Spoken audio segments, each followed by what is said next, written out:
Capítulo 4. La solitaria figura sobre la colina contemplaba el tren mientras este ganaba velocidad y desaparecía entre la tormenta. Tenía el corazón rebosante de la canción que se había derramado de sus labios y vibraba con tanta dulzura en el salvaje aire de la noche, llamando de vuelta a sus ayudantes. Habían cumplido su cometido. El tren estaba preparado para la inevitable cuadrilla de limpieza, que llegaría en cuanto el sol se pusiera. También habían hecho que la mayoría de infectados se perdieran por los bosques, habían cerrado las puertas y puesto en marcha el motor. Quería que fueran las sanguijuelas las que se alimentaran, no los portadores del virus, y una vez que el equipo de Umbrella subiera al tren, no habría forma de escapar. La lluvia caía sobre las sanguijuelas mientras éstas reptaban colina arriba contestando a su llamada, a sus deseos. Las recibió con una sonrisa al acabar su canción. Las cosas iban tan bien como pudiera desear. Después de una espera tan larga, ya no quedaba mucho. Su sueño se cumpliría. Se convertiría en la pesadilla de Umbrella y luego en la del mundo entero. Lo primero que tenemos que hacer es detener el tren, propuso Rebecca. Billy asintió con un gesto. ¿Alguna idea? Separémonos, contestó ella, tranquila, sorprendentemente tranquila considerando por lo que acababa de pasar. El vagón de cabeza está cerrado. Tenemos que conseguir abrir esa puerta para llegar hasta la máquina. Disparemos a la cerradura, dijo Billy. Es un lector magnético, repuso Rebecca, negando con la cabeza. Tenemos que encontrar la tarjeta que hace de llave. He visto la oficina de un revisor, cerrada, informó Rebecca. Tendremos que encontrar una por nuestra cuenta. Eso nos puede llevar un buen rato, indicó Billy. Deberíamos permanecer juntos. Entonces tardaríamos el doble. Preferiría salir de este trasto antes de que llegue a donde sea que vaya. Aunque no le gustaba nada andar solo por el tren y quería aún menos que ella fuera sola, Billy no podía discutir la lógica de Rebecca. Comenzaré desde atrás e iré hacia adelante, dijo esta. Tú encárgate del segundo piso. Nos encontraremos en el vagón de cabeza. Estás hecha toda una mandona, ¿no crees, pequeña? Pensó Billy, pero prefirió no decirlo. En algún momento de un futuro no muy distante, ella podría ser lo único que le impidiera convertirse en el almuerzo de alguien. Y te pegaré un tiro si intentas cualquier cosa rara, añadió Rebecca. Billy estaba a punto de replicarle, pero entonces vio el brillo en los ojos de la chica. No estaba hablando en serio. No del todo. La joven hizo un gesto con la cabeza indicando el arma de Billy. ¿Necesitas munición para ese trasto? Estoy servido. ¿Y tú? Con otro gesto de cabeza, Rebecca fue hacia la puerta. Al llegar allí, se volvió. Gracias, dijo mientras gesticulaba vagamente hacia el fondo del vagón. Te debo una. Antes de que él pudiera contestar, ella se había ido. Billy se quedó mirándola un momento, bastante sorprendido de la disposición de la joven a enfrentarse a los peligros del tren en solitario. ¿Había sido él tan valiente a su edad? Se le llama negación de la mortalidad. Pasa cuando eres tan joven, pensó. Sí, también él había pensado que viviría para siempre. Pero que te condenaran a muerte te hacía ver las cosas de una manera ligeramente diferente. Se detuvo un instante para comprobar el vagón restaurante. Miró con asco los restos aplastados y líquidos de unas cuantas docenas de sanguijuelas mientras inspeccionaba apresuradamente detrás de la pequeña barra del bar y bajo las mesas. Había una puerta cerrada al fondo de la sala, pero una patada rápida y una ojeada le mostraron que solo era una cabina de servicio vacía con un agujero en el techo. No se entretuvo más de lo necesario. Suponía que lo mejor que podía hacer era registrar los cuerpos de los empleados del tren. Bajó las escaleras, se detuvo un momento al final y miró hacia el extremo del tren antes de seguir. Rebecca Chambers parecía capaz de cuidar de sí misma, por lo tanto, más valía que se ocupara de vigilar su propia espalda. Volvió a cruzar la doble puerta. Atravesó el primer vagón de pasajeros, que seguía completamente vacío, y respiró profundamente antes de dirigirse hacia el segundo. Lanzó una rápida mirada para asegurarse de que no había nadie por ahí, y fue hacia las escaleras, sin querer mirar el cuerpo del hombre al que había matado. Ya había matado antes, pero no era algo a lo que llegaras a acostumbrarte si tenías conciencia. El olor lo alcanzó antes de llegar al segundo piso, y avanzó más despacio, respirando superficialmente. Era como agua de mar y podredumbre. Cuando llegó arriba, vio el origen del olor y tragó bilis. Ahora sabemos de dónde vienen. Había llegado a un rellano al final de las escaleras. De allí partía un corredor que giraba a la derecha unos cuantos metros más allá, y, desde el suelo hasta el techo, la esquina izquierda del rellano estaba cubierta por algo parecido a una inmensa tela de la que colgaban cientos de saquitos de huevos, como si fuera el nido de una araña. Pero esos sacos eran negros y húmedos y brillaban bajo la tenue luz de un aplique medio enterrado. Se balanceaban suavemente con el traqueteo del tren, lo que los hacía parecer casi vivos. Por suerte, estaban vacíos. Deseaba con todas sus fuerzas no encontrarse con la criatura que los había puesto. Se alejó lentamente de la esquina entelada, pisando los hilos de materia brillante, que se esparcían sobre el rellano como una alfombra, mientras consideraba vagamente si, después de todo, el accidente del jeep había sido realmente una suerte. No quería morir de ninguna manera, pero un pelotón de fusilamiento, organizado y limpio, resultaba mucho más atractivo que ser devorado por un montón de sanguijuelas de formas cambiantes. No te líes, soldado. Estás donde estás. Cierto. Recorrió el corredor y se relajó un poco al ver que estaba vacío. Había dos puertas cerradas, una a cada lado del estrecho pasillo y ambas marcadas con un número. Por eso y por la lujosa decoración supuso que se trataba de cabinas privadas. Era una buena suposición. Abrió la primera puerta, la 102, y se encontró en un pequeño dormitorio bien equipado y, por suerte, sin cuerpos ni sangre. Desgraciadamente, tampoco había mucho más, aunque sí encontró un montón de artículos personales en un pequeño armario. Había papeles, un paquete de fotos y un joyero. Abrió el joyero y encontró dentro un anillo de plata de un diseño poco corriente. Parecía parte de unos de esos grupos de anillos entrelazados, con un claro dibujo hecho con muescas y giros. Como no estaba comprando joyas, lo volvió a dejar en el joyero y se dirigió hacia el otro compartimento. Cuando abrió la puerta de la 101 sintió una nueva esperanza. Allí, colocada en el suelo como un regalo, había una escopeta. Billy la recogió y la abrió. Era una Western de cañones superpuestos y cargada con 2 cartuchos del calibre 12. Rebuscando, encontró un puñado más de cartuchos, pero ninguna llave de tarjeta. Cierre magnético o no, seguramente esto abrirá esa puerta, pensó, mientras se guardaba los cartuchos en el bolsillo delantero. El peso del arma le resultaba reconfortante. Estuvo tentado de ir a buscar a Rebecca inmediatamente, pero decidió que más valía acabar lo que había empezado.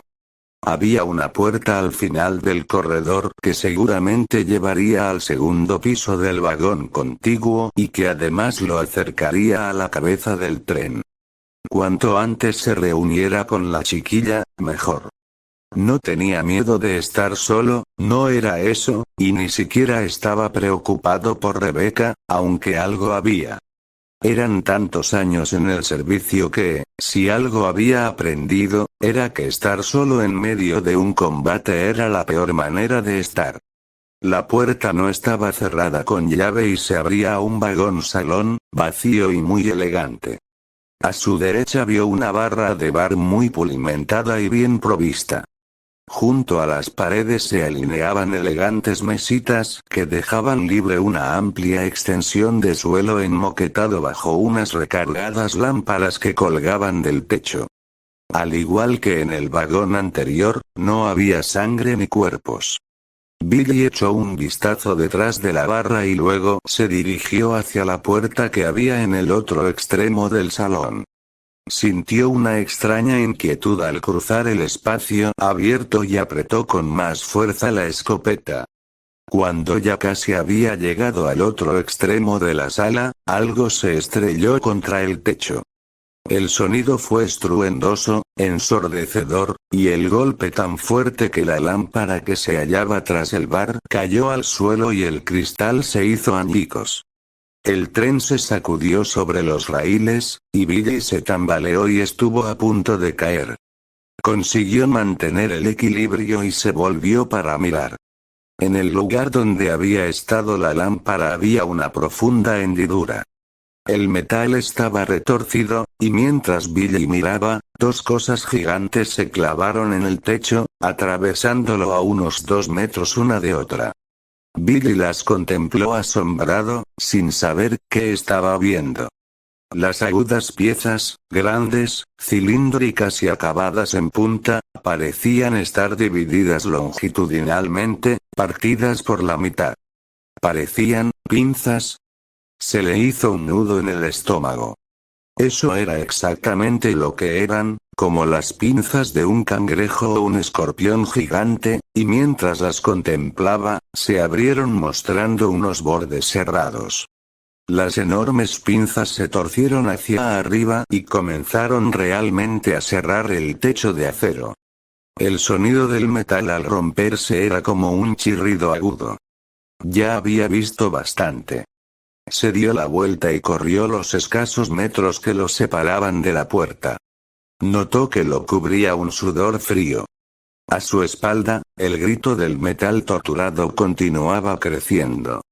Agarró el manillar de la puerta, apretó, y estaba cerrada con llave. Claro. Se volvió justo a tiempo de ver al propietario de las enormes pinzas saltar a través del retorcido agujero que había hecho y bloquearle la única ruta de escape. Rebecca acababa de decidir que el último vagón era seguro cuando el perro atacó. Después de dejar a Billy, había atravesado la cocina, situada en el último vagón. Rebosaba de sangre y de utensilios culinarios caídos por todos lados, pero por lo demás estaba vacía. Rebecca estaba comenzando a preguntarse si algunos de los pasajeros y empleados podrían haber escapado, quizá cuando el tren fue atacado por primera vez. Había demasiada sangre para tan pocos cadáveres. Pero considerando el estado de los pocos pasajeros con los que se había topado, tal vez fuera mejor así. Le patinaron los pies sobre un charco de aceite mientras inspeccionaba la cocina, pero aparte de eso su búsqueda transcurría sin incidentes. La puerta que daba al resto del vagón, seguramente a algún tipo de almacén, estaba cerrada con llave, pero había una especie de trampilla a la altura del suelo con una cubierta que no le costó levantar. No le gustaba la idea de arrastrarse por un agujero oscuro, pero solo era un corto túnel, de un par de metros. Además, le había dicho a Billy que comenzaría por la parte trasera del tren y tenía intención de ser concienzuda. Hacer bien su trabajo era algo a lo que aferrarse en medio de toda esa locura.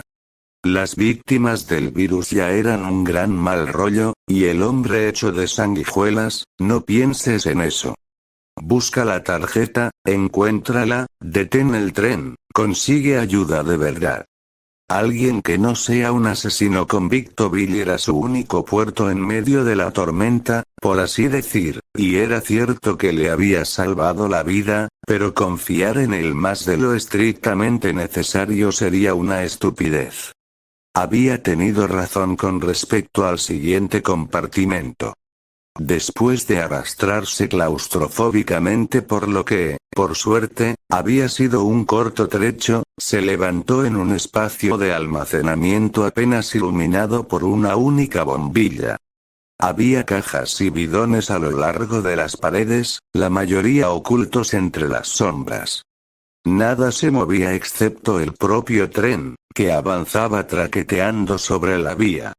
Al fondo del compartimento se encontraba una puerta con una ventana. Rebecca se acercó con el arma por delante y los brazos extendidos y vio oscuridad y movimiento al otro lado. El sonido del tren se hizo más fuerte. Se dio cuenta de que por fin estaba en el último vagón, mirando hacia el exterior. Sintió algo parecido al alivio solo de saber que el mundo seguía existiendo allá afuera. Y llegado lo peor, siempre podía saltar. El tren iba bastante rápido, pero era una opción. Clic. Se volvió al oír el ligero sonido a su espalda y apuntó hacia la nada con el corazón golpeándole dentro del pecho. El tren seguía avanzando, y las sombras yendo y viniendo. El sonido no se repitió. Después de un tenso instante, Rebecca respiró hondo y sacó todo el aire. Probablemente habría sido una de las cajas al bambolearse. Como el resto de ese vagón, bueno, al menos el piso bajo, el almacén parecía ser seguro. Dudaba de que hubiera una llave de tarjeta en este lugar, pero al menos podría decir que lo había registrado. Clic. Clic. Clic, clic, clic. Rebecca se quedó helada. El sonido estaba justo a su lado, y sabía que era. Cualquiera que hubiera tenido un perro lo sabría. El golpeteo de las uñas sobre una superficie dura. Movió lentamente la cabeza hacia la derecha, donde vio que había un par de cestas para perros, ambas con la puerta abierta. Y saliendo de las sombras, detrás de la más cercana, todo pasó muy deprisa. Con un furioso gruñido, el perro saltó. Rebecca tuvo tiempo de apreciar que era como los otros que había visto, enorme, infectado y destrozado. Luego, su pie derecho se alzó en un acto reflejo. Lanzó una violenta patada y le dio a la criatura en el costado del enorme pecho. Con un horrible sonido húmedo, oyó y notó como un gran trozo del pecho del animal se hundía, la piel se separaba del músculo grisáceo y un pedazo de pellejo apelmazado se le pegaba a la suela del grasiento zapato. Increíblemente, el perro siguió avanzando como si no notara la herida, con las goteantes fauces abiertas. La atraparía antes de que ella pudiera levantar el arma, estaba segura. Casi podía sentir los dientes clavándosele en el brazo, y también supo que un mordisco de ese perro la mataría, la transformaría en uno de los muertos vivientes. Pero antes de que los dientes llegaran a tocarla, se le fue el otro pie, manchado de aceite, y resbaló. Rebecca cayó al suelo y se golpeó la cadera, pero el perro pasó sobre ella, soltando un penetrante olor a carne podrida. El perro llegó a tocarla. Llevado por el impulso, una de las patas traseras le había pisoteado el hombro izquierdo al pasar sobre ella. Su afortunada caída solo le había regalado un segundo. Rebecca rodó sobre el estómago, extendió el brazo y disparó. Le dio al animal mientras este se volvía para seguir atacando. El primer tiro fue demasiado alto, pero el segundo dio en el blanco y la bala le entró a la pobre bestia por el ojo izquierdo. El perro se desplomó sobre el suelo, muerto ya antes de caer. La sangre empezó a derramarse alrededor del animal. Rebecca se alejó arrastrándose y se puso en pie. La virología no era su especialidad y solo tenía conocimientos básicos, pero estaba dispuesta a apostar a que la sangre del perro estaría caliente y sería altamente infecciosa. No tenía ningún interés en pillar lo que corría por ahí. Eso no era un resfriado común y corriente. Suponiendo que esto sea un virus, pensó, mientras miraba a la masa podrida que había sido un can. Ese misterioso virus T del que había hablado Billy tenía tan poco sentido como todo lo demás. ¿Cómo se había extendido? ¿Cuál era su grado de toxicidad y con qué rapidez se multiplicaba en el cuerpo del portador? Se raspó la suela del zapato contra una de las perreras y esperó que el húmedo sonido de desgarro se le borrara de la memoria con la misma facilidad. De repente, vio algo brillando en las sombras. Se inclinó y recogió un pequeño anillo de oro grabado con un dibujo poco corriente. No parecía ser de oro auténtico y probablemente no valía nada, pero era bonito. Y teniendo en cuenta todo lo sucedido, se podía considerar afortunada de estar ahí contemplándolo. Lo que lo convierte en un anillo de la suerte, dijo, y se lo puso en el dedo índice de la mano izquierda. Le ajustaba casi a la perfección. El anillo fue todo lo que encontró. No había ninguna tarjeta magnética rondando por ahí, ni nada que le pudiera ser útil. Salió un momento a la plataforma trasera e inmediatamente se quedó empapada. La tormenta era torrencial, y el tren iba a demasiada velocidad para pensar en saltar. Sintió un breve rayo de esperanza cuando vio un panel en el que ponía freno de emergencia, pero unos cuantos toques a los controles demostraron que no tenían corriente. Pues vaya con las emergencias. Regresó al interior mientras se apartaba el pelo mojado de la frente. Había llegado el momento de ir hacia adelante e intentar registrar los cuerpos de los hombres que Billy y ella habían matado. Por muy desagradable que fuera esa idea, no tenía muchas alternativas. No sabían si alguien estaba conduciendo el tren o si iba sin control. Fuera como fuera, tenían que conseguir controlarlo. Miró hacia el perro que yacía a su espalda una vez más antes de marcharse, por la puerta esta vez, y no pudo evitar pensar en lo afortunada que había sido y en cuán fácilmente podría haber recibido un mordisco o haber muerto destrozada. No volvería a bajar la guardia. Solo esperaba que Billy estuviera teniendo mejor suerte. Dios bendito. Billy se quedó mirando con la boca abierta y el cerebro paralizado ante lo imposible que resultaba la cosa que tenía delante de él, a menos de 10 metros. Podía parecerse a un escorpión, si los escorpiones crecieran hasta tener el tamaño de un coche deportivo.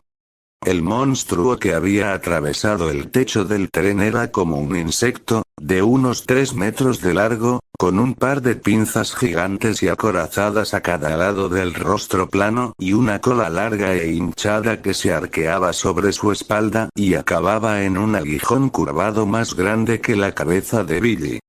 Tenía muchas patas, pero Billy no estaba de humor para contarlas, no mientras esa cosa avanzara hacia él, emitiendo un sonido parecido al de un motor sobrecalentado al golpear el suelo con sus articuladas extremidades. La lluvia caía a raudales por el agujero del techo.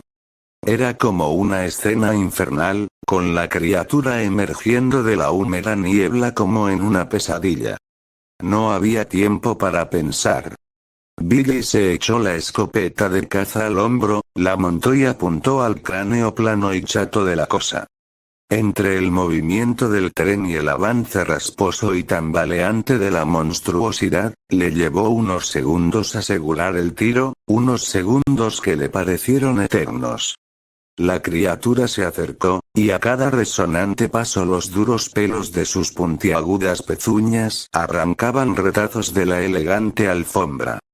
Billy apretó el gatillo, y la escopeta le golpeó el hombro con suficiente violencia como para causarle un hematoma. Diana. La cosa lanzó un chillido agudo y un borbotón de un fluido lechoso salió a presión del cráneo acorazado. Billy no se detuvo a evaluar el daño, volvió a apuntar y disparó. ¡Bum! La cosa gritó aún más fuerte, pero siguió avanzando. Billy abrió el arma, hizo saltar los cartuchos y buscó unos nuevos.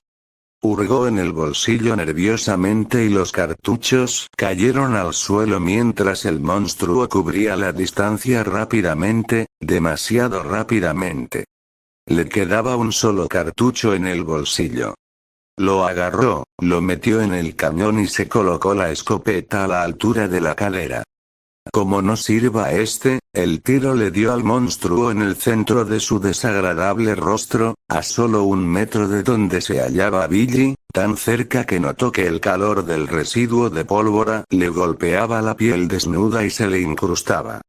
El agudo chillido se detuvo cuando un gran pedazo irregular de exoesqueleto saltó por los aires desde la parte trasera de la cabeza del monstruo y salpicó la espasmódica cola de sangre y trozos de masa cerebral.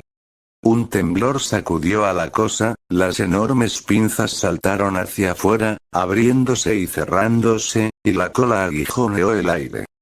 Con un borboteante grito final, el monstruo cayó al suelo y pareció desinflarse mientras las pinzas y el resto del cuerpo dejaban de moverse.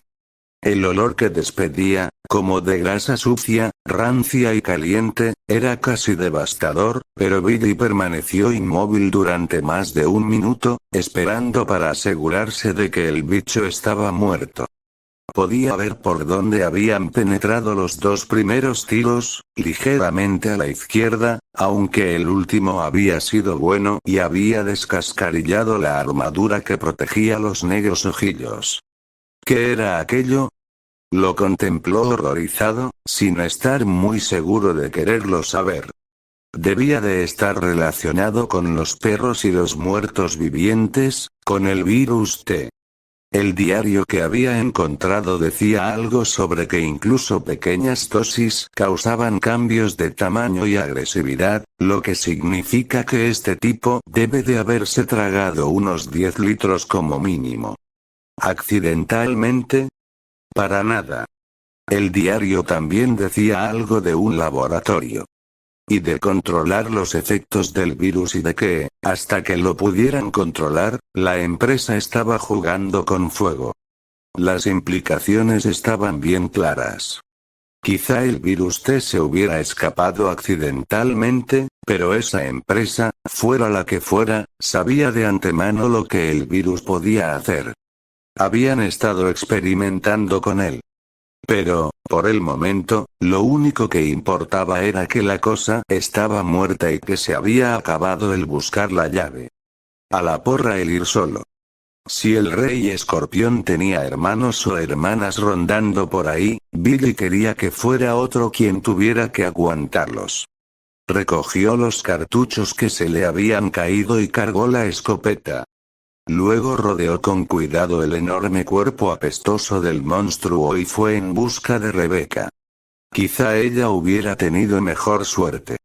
Justo al entrar en el siguiente vagón, Rebecca creyó oír una arma de fuego a su espalda. Se detuvo en la puerta y se apoyó en el marco mientras contemplaba aturdida el perro muerto y escuchaba atentamente. Los truenos retumbaban en el exterior. Pasado un momento, desistió de intentar oír algo y avanzó hacia la cabeza del tren. Se movía lentamente, preparándose para ver a Edward de nuevo, y deseó haber pensado en coger una manta o algo entre el revoltijo del vagón de pasajeros. Quizá el abrigo de alguno de los muertos. Lo que era seguro es que no tenía nada más, excepto una creciente sensación de indignación hacia quien fuera que hubiera dejado escapar el virus T y un fuerte dolor de cabeza de tanto contener la respiración. Ni llaves ni nada que pudiera servir para algo. Pensó en el cadáver del empleado del tren que había hallado en el vagón delantero, donde también se había encontrado con Edward. Quizá la llave que agarraba con su mano muerta resultara útil. Llegó a la esquina del pasillo y se obligó a doblarla, evitando el charco de fluidos que habían salido del perro muerto. Edward había desaparecido. Rebecca se detuvo en seco y se quedó observando el lugar.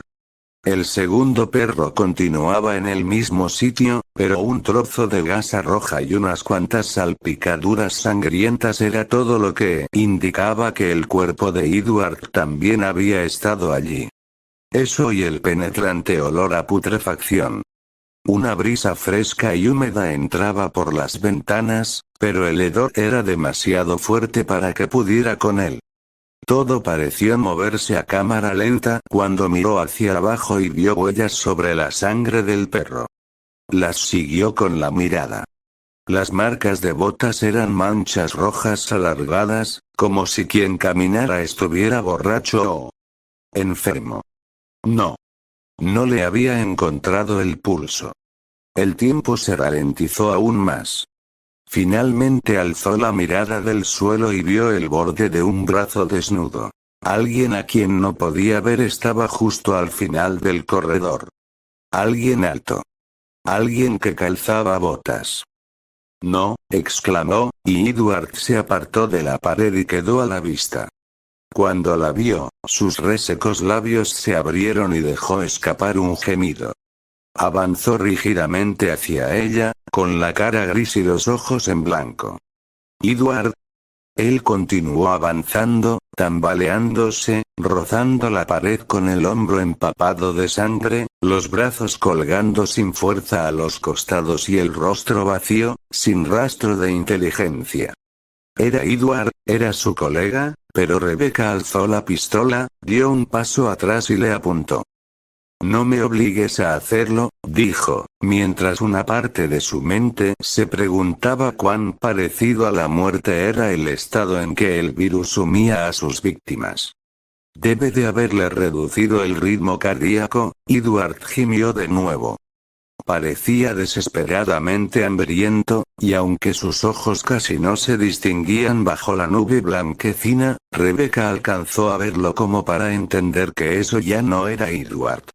Él se tambaleó, acercándose. «Descansa en paz», murmuró Rebecca, y disparó.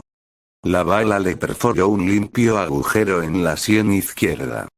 Lo que había sido Edward permaneció completamente inmóvil por un instante, sin que desapareciera su expresión embotada de hambre, y luego se desplomó sobre el suelo. Cuando Willie la encontró, unos minutos después, Rebecca aún seguía allí, apuntando con la pistola al cadáver de su amigo. Gracias por ver el vídeo y apoyarnos. Suscríbete para ver más contenido y activa la campanita para saber cuando suba nuevo contenido, libros de videojuegos y otras historias. Por favor, dale like y comparte y escribe en los comentarios algo que te gustaría que subiera en nuevos vídeos. Hasta pronto.